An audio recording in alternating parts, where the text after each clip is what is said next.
Welcome to the podcast, Life is a Story We Tell Ourselves. I'm Anna Murphy. Today we are joined by Dr. Bruce Lee, a writer, journalist, digital and computational health expert, systems modeler, professor, and entrepreneur.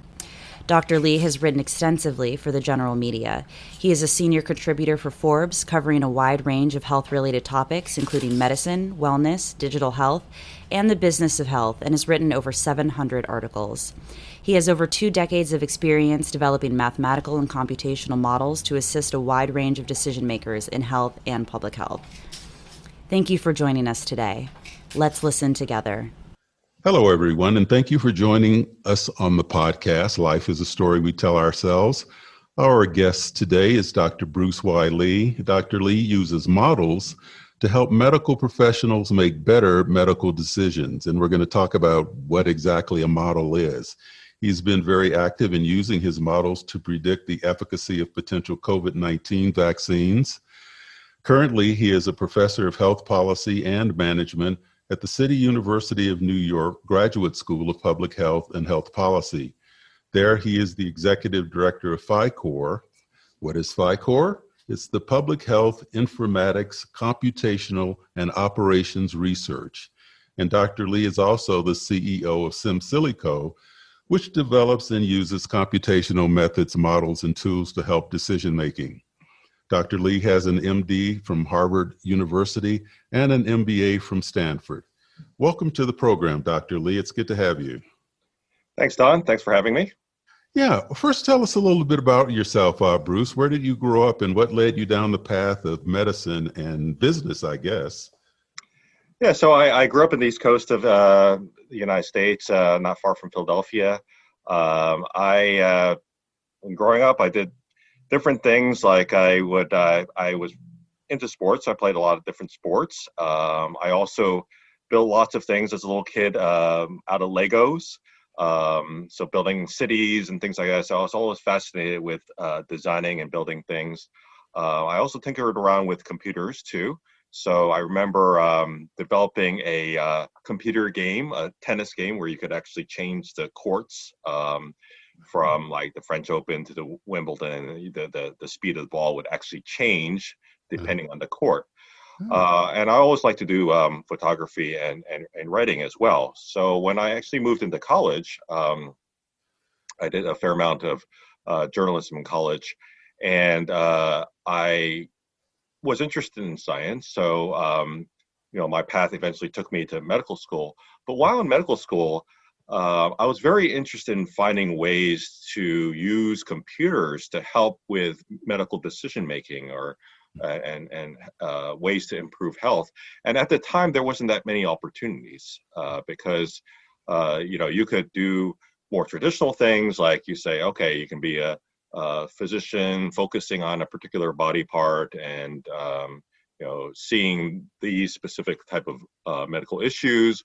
Or you could work in a lab doing molecular biology research or things like that, or maybe set up clinical trials. And those weren't really the ways I wanted to go, because I said, okay, well, there's a real opportunity because of my interest in computers and also my interest in building different things. Can we find computers to use ways to improve health? So I actually ventured into the business world after that. Mm-hmm. And so did things like equity research and consulting. And then while at a company, I formed a unit that would develop computer models to help pharmaceutical companies or medical device companies or other healthcare companies address questions that they were interested in. Like, for instance, what types of drugs to develop, or what would happen if a certain medical device reached the market, or how do you plan clinical trials? And that's when I really started doing more computer modeling and saw the opportunity for that to really help decision making. Because if you think about it, you look at like weather forecasts. Mm-hmm. So before people started using computer models for weather forecasts, what would they do? Well, maybe they had the Farmer's Almanac, and maybe they would see what would happen with the stars or the moon or the cows or what they were doing at the time.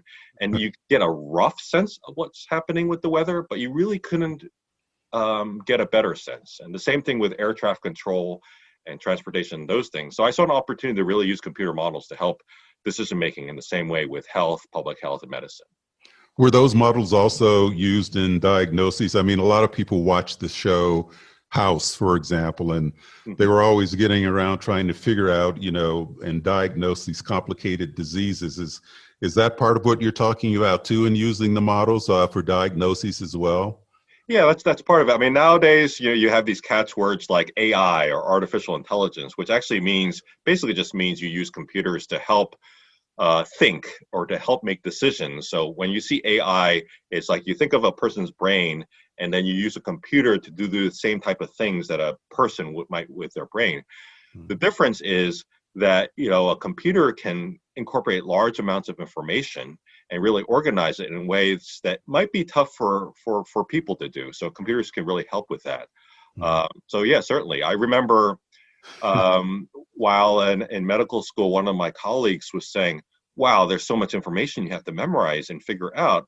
Couldn't a computer help process this information? And I was thinking, yeah, why not have that help? Because physicians and other healthcare professionals have a lot of things to do, and there are things that they can do that computers can't do, like care for the patient or listen or interact with the patient, et cetera. Why not take some of those things that are really like information heavy and calculation heavy and have computers help with that? Right. So help our listeners understand exactly what a model is, and how is a model developed, if you have an example, and a corollary to that is, how does a model differ from a theory or a hypothesis?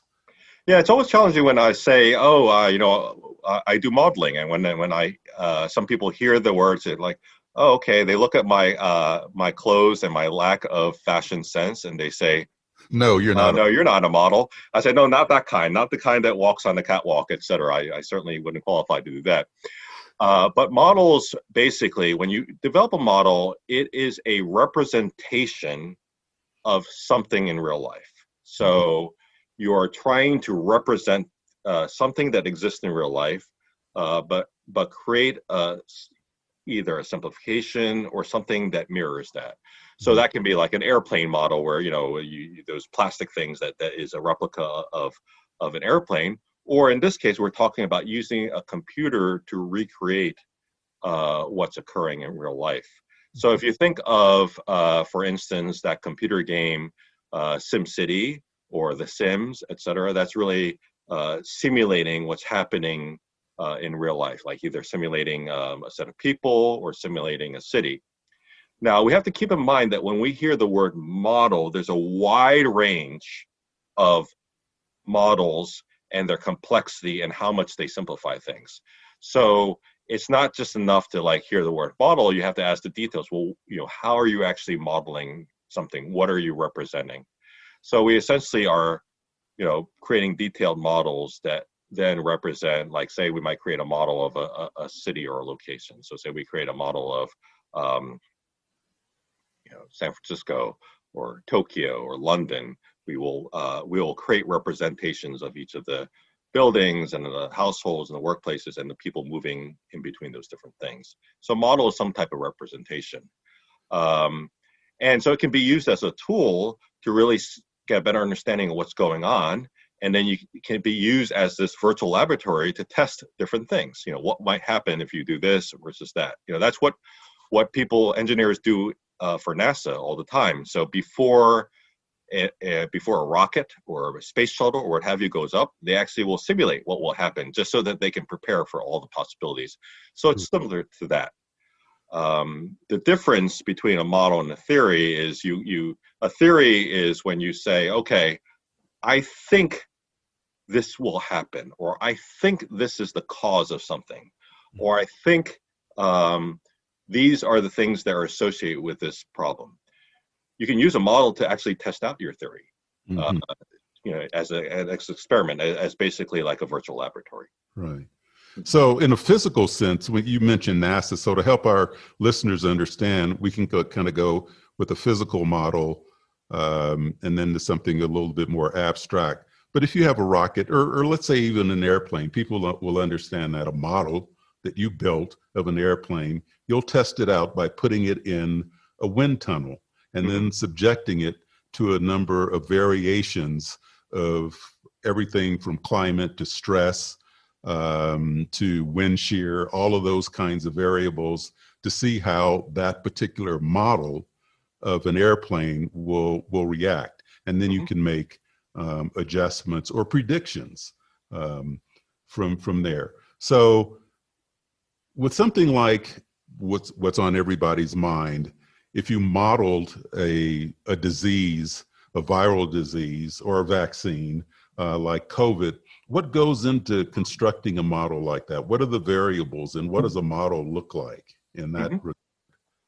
So good question. Yeah. So it's similar to building a physical model, but instead you're building it within the computer.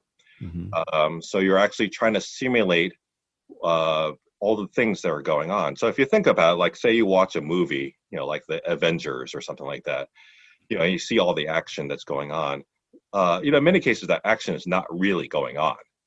There's some type of computer simulation that's simulating, Thanos coming down and battling against the Avengers, and all the fire and weapons and change in sceneries and those things. Those are actually simulated by a computer. Right. So in similar situations, you create a representation of what's actually going on. And if you look in details, these are all like numbers and equations that represent what might happen. But you will say, okay, if we want to look at the spread of an infectious disease in a population, let's start off by creating a representation of the population.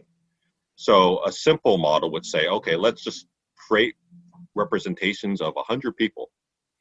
And let's see what would happen if these 100 people would just sort of interact like they normally do. And then let's infect one of these 100 people and then see how the virus would then spread among the different people. And so that's an example of a simple simulation model that shows you how quickly this virus might spread. And then you can say, well, what would happen if of the 100 people, let's give 30 of the people a vaccine. So for instance, if you're vaccinated, you have some kind of protection against the virus. So if you encounter an infected person, then you're less likely to actually catch that disease by a certain probability because that you're protected by the vaccine. And then you can see what would happen if you spread the virus, but some people were vaccinated. So that's a very, very, very simple model. But like the models that we develop, there are more complex, like it will involve larger populations. It will involve people doing other things than just milling around and mixing with each other. But that gives you a sense of the types of things that would go in the model. So the more complex representation we're trying to do, the more things that we have to represent.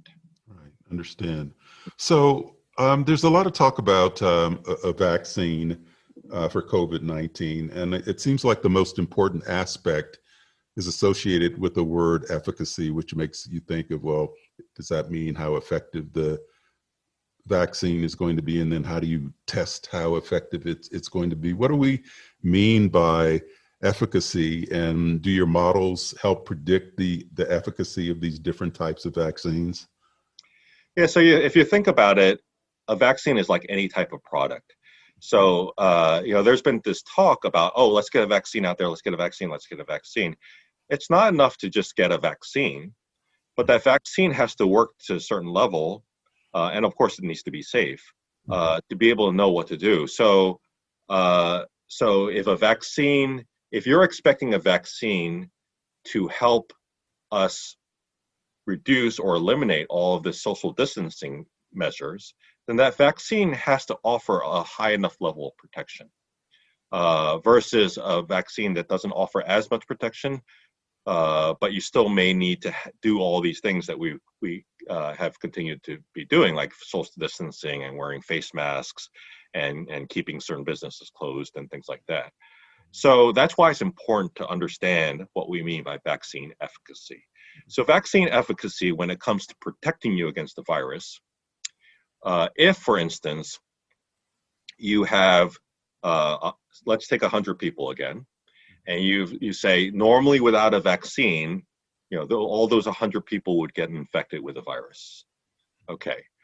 If you were to give all those 100 people a vaccine, and that vaccine had a protective efficacy of 80%, then you spread the virus. That would mean 80 of the 100 people on average would end up not getting the virus. So only 20 people would catch the virus. Similarly, if you had a protective efficacy of 40%, that means on average 40 of the people would not get the virus and 60 people would. So the vaccine efficacy represents the probability or the chance that you will be protected against the virus, in other words, not get the virus if you're exposed to the virus. So naturally, the higher the efficacy, the more protection you have. And you're right in terms of the term effectiveness. It basically is the effectiveness. The only difference between vaccine efficacy and vaccine effectiveness is the efficacy is the protection that's measured in a clinical trial, in a study, in a sort of experimental condition. The effectiveness is the amount of protection in the real world. So typically the effectiveness tends to be a little lower than the efficacy because once you start using something in the real world, it's not as effective as it was in the clinical trial. Sure, and it gets a little bit more complicated. I read some of your papers. I mean, it gets a little bit more complicated when you start figuring in the number of people who will actually, in a population, who will actually get vaccinated. So, for instance, right now, polls are saying only about 52% of people are saying even if a vaccine comes out, they would get vaccinated.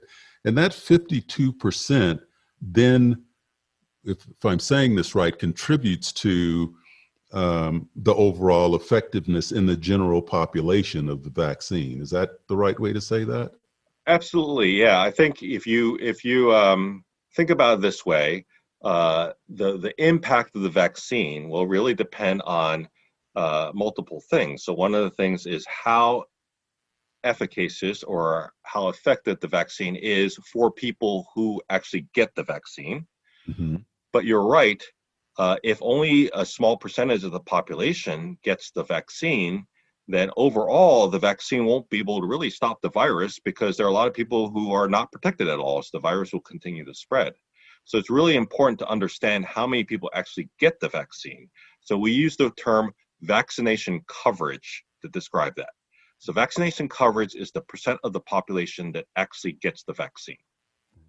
So ideally, you really want both the vaccine efficacy and the vaccination coverage to be relatively high or as high as possible, because you think about the virus as cars looking for parking spaces. If there's plenty of parking spaces, in other words, plenty of people who are not protected and susceptible to the virus, then the virus can keep parking and then moving to another space and moving to another space and keep multiplying. So nothing's stopping it. However, if you start blocking those parking spaces, which essentially is what happens when you get vaccinated, then the virus has more and more difficulty finding new people to infect. Right. And at some point, if there's not enough people to infect, the virus can no longer survive in the population. And that's really what you want to do. Right. Which is what we've seen with measles and some of the other infectious diseases that we've been able to all but eliminate, of course, until recently with the anti-vaxxer movement and some of the other things that have caused a resurgence, at least in certain parts of the world, in things like measles and other diseases that we'd all but eliminated. Absolutely. Yeah, it's a real challenge. Let me ask a general question that a lot of people in my seminars ask, and just people on the street. So, is a vaccine going to give me my life back? That's a great question, and that really depends on the vaccine efficacy. Mm-hmm. So we found that a vaccine needs to have an efficacy of at least 70 to 80%, more like over 80%, to be able to completely relax all of the social distancing measures that we've been doing. In other words, if you want a vaccine to say, okay, we want to return, quote unquote, return to normal, return to how things were before, where you didn't have to worry about wearing masks, where you didn't have to worry about social distancing, and you didn't have to close different businesses and schools at different times, then the vaccine efficacy has to be at least 80% or better. That is achievable, but it is also not a slam dunk. In other words, there are vaccines, like for instance, if you look at the flu vaccine each year, the seasonal flu vaccine, its efficacy ranges from 30 to 60%. So even at the best years, its efficacy is not close to 80%. Of course, there are other vaccines that are very, very efficacious, like the measles vaccine, but that's not a respiratory virus. So the short answer is it has to have a very high level of vaccine efficacy. And if it doesn't, then it's not going to immediately allow everyone to go back to how things were before. But it's going to have to be efficacy and coverage, isn't it? Absolutely, yes. So, for instance, if you have vaccine efficacy over 80%, but only 20% of the population gets it, that won't be enough. So you really need a combination of over 80%, and you need a majority of the population, potentially over 70, 75% of the population to actually get the vaccine for things to, quote unquote, return to normal. Understand. Just switching reels here a little bit. I know you've established PHICOR, the Public Health Informatics Computational Operations Research. What other things are you working on? What exactly does that do? Yeah, so PHICOR was established in 2007 while I was at the University of Pittsburgh, and subsequently I moved to Johns Hopkins University, and then now to CUNY. And for all these years, we've been basically developing computer models to help decision-making in health, medicine, and public health. So, for instance, whenever there's been a major infectious disease threat to the United States, we've been involved in helping with the national and state and local responses. We're part of a NIH, National Institutes of Health network that has us, available to then help respond to different infectious disease outbreaks, epidemics, and pandemics. So, for instance, during the 2009 H1N1 pandemic, flu pandemic, we were embedded in the U.S. Department of Health and Human Services to help with the national response. We also helped with the Zika outbreak, for instance, providing Congress with different numbers so that it can help their decision making, including the potential economic impact of the Zika outbreak. We've helped with the Ebola outbreak. So we've done a lot of work in infectious diseases, but we've also done a lot of work in non-infectious diseases, so non-communicable diseases. So we have done things such as help different types of health departments and different governments plan on how to combat obesity and other non-communicable diseases, how to improve people's nutrition, increase their physical activity. We're part of a consortium called Project Play 2020 and soon to be 2024 that is aiming to increase the physical activity of youth around the country. So we're using computer models to help understand what strategies and policies are used. And we also have done a lot of work with international development as well. So we're using these computer models to help decision making at all levels. Is it working? Simple question. Yeah, there are many examples of us, helping with the decision making. So, for instance, back in the 2009 pandemic, there was some early questions of whether different social distancing measures should be implemented.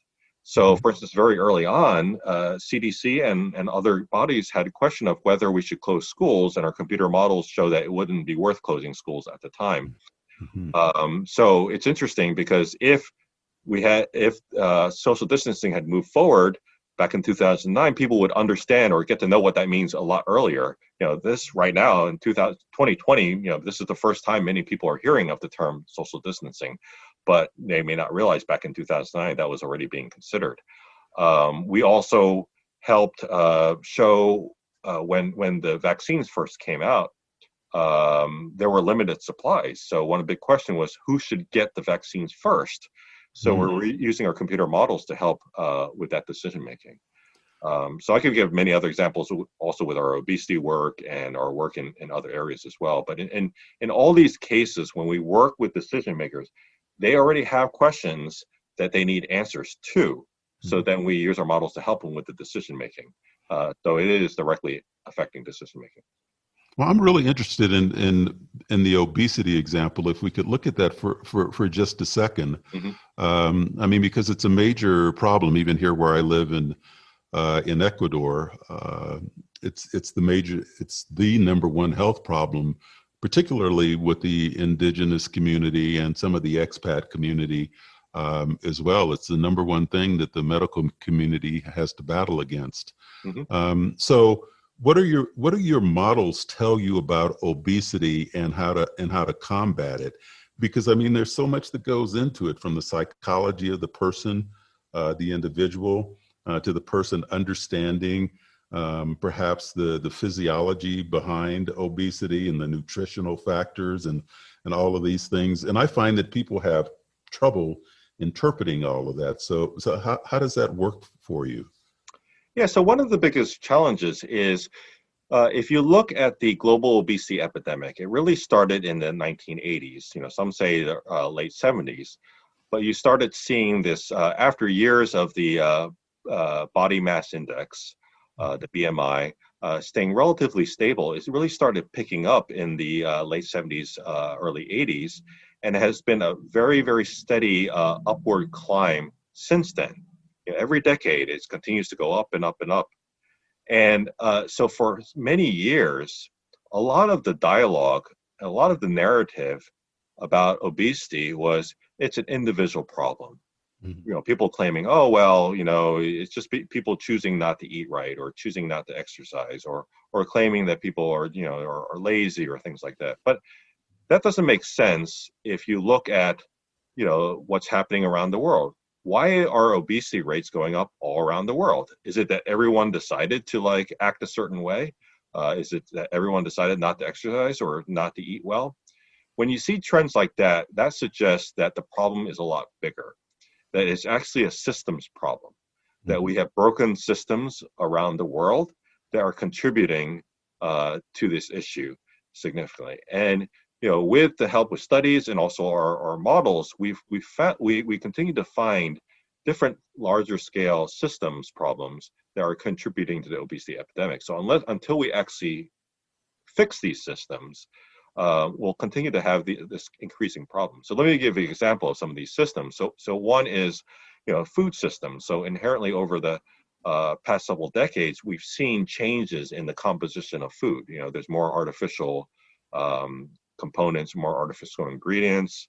There may be more foods that are more dense with, sugar and salt and things like that. And people are having less and less access to fresh fruits and vegetables. And that's being replaced by a lot of highly processed foods, which, scientific evidence shows can lead to increases in BMI and can affect your metabolism in different ways.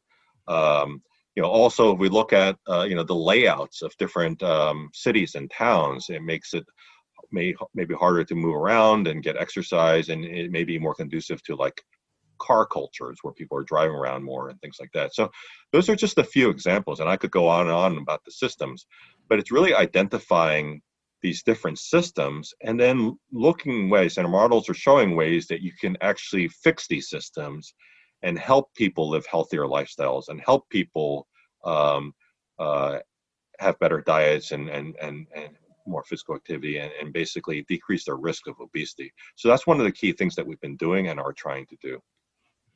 Well, that's great to hear, and especially if it's working. I know here some of those solutions, have been implemented with some of the more indigenous communities growing their own fruits and vegetables more, having access to fresh water, exercising, putting in programs like that. And it is making a real difference. So that's a very good example of how some of your models are having a positive impact. So there's kind of a corollary to that, and maybe you mentioned it to some extent, and that's what are some of the ways that the general public, can become engaged in their own health management? I know some people just some people don't trust doctors, so they don't go to the doctor. I have a neighbor who brags that she's never been to the doctor in her entire life. And, but she at least is in my wife's exercise group, which my wife leads here in Cotacachi. But getting the public involved in their own healthcare seems to be like it would be a major goal of this. And what do your models show in terms of ways that work to get people involved? Yeah, so one thing is they really show how people are very connected to each other and connected to our environments and all the social situations and economic situations around them. So studies in the past, and they continue to show that people's health changes depending on their environments and based on their social structures and all those different types of things. So if you look at higher income neighborhoods tend to have longer life expectancy, decreased risk of different types of diseases. Lower income neighborhoods are the reverse, where they have shorter life expectancies and higher risks of different types of diseases. That's just one example. So one is to really understand that you are connected. You're not you're an individual, but you are actually connected and dependent on the people around you and the situation around you. So helping people connect more, because we show with our models how what other people do will affect you and vice versa. Helping people understand that you want to establish a healthy environment, and that can only be done collectively together, because you can only do so much if you want to change your environment, but it's better to change the environment of the whole neighborhood or the whole region or what have you. Finding ways to do that, and then realizing how all these things are interconnected. So certainly physical activity and diet are connected to your well-being, but also your mental health, your stress, and all these things. So really, if you're interested in improving your health, you have to, number one, understand how all these things then affect your health, and strategically understand how to manage these things. I think one of the reasons why people may not feel great about medicine or healthcare is they'll see there's a natural connection. Okay, you see a doctor when you're sick. Right. And then the doctor will, provide some. And when you're sick, it's. I don't want to say it's too late, but it's later than it should be, because what you want to do is really start understanding your health early on. If you own anything, like say you own like a motorbike or a car or a house, you get to know your house, you get to know your car, your motorbike. You won't just like ignore it and not pay attention to how it works. You will get to know it. You should do the same thing with your health. And we need to be in situations where doctors will help people do that too, so that when you do see a doctor, it's not when you're sick. You can see the doctor when you're well. Right. And you can talk about, here's what I do every day. Here's what I drink. Here's what I eat. Here's how much exercise I get. Let's work together to make sure that you don't need to see the doctor like urgently. Mm-hmm. So I think shifting that conversation. So we talk about too much of medicine is sick care, waiting until you get sick. It actually should be well care. So right. While you're well, and how to keep you well. Right. No, I couldn't agree more. Well, I wanted to touch on something real briefly before we run out of time here. And that's, you've been very active in combating a lot of misinformation that's put out on social media, particularly tweets. And the one that stands out the most, it's really not funny. It's funny in a way. I mean, I find humor in everything, but, and that was the 6%, how did the CDC put it? They put for 6% of deaths COVID was not the only cause mentioned. And that sentence on the CDC website turned into all of these statements or misinformation out on Twitter saying that, well, only 6% of deaths are caused by COVID, so we don't really need to worry about the virus. And, so one of the reasons I do my seminars is because I just can't stand the level of scientific illiteracy or the inability to interpret what one is reading. And you've been combating that. But it's still so prevalent. You want to make a few comments about that for the general public on how to properly interpret what they're reading in a scientific sense? Yeah, I think that one of the challenges is maybe the way that that thing was stated was not the clearest way, but basically what the CDC was saying that only 6% of COVID deaths had COVID-19 listed as the only cause of death. And that doesn't mean that COVID-19 only caused 6% of the listed deaths. That means that, so if you think about it, if unfortunately you don't survive COVID, a series of events occur. So you catch the virus, and then you become sicker with the virus, and maybe you get a pneumonia, and then you find it hard to breathe, and then you have respiratory failure, and then you're put on a ventilation machine, and then your organs start to fail, and then you develop sepsis, and then eventually you don't survive.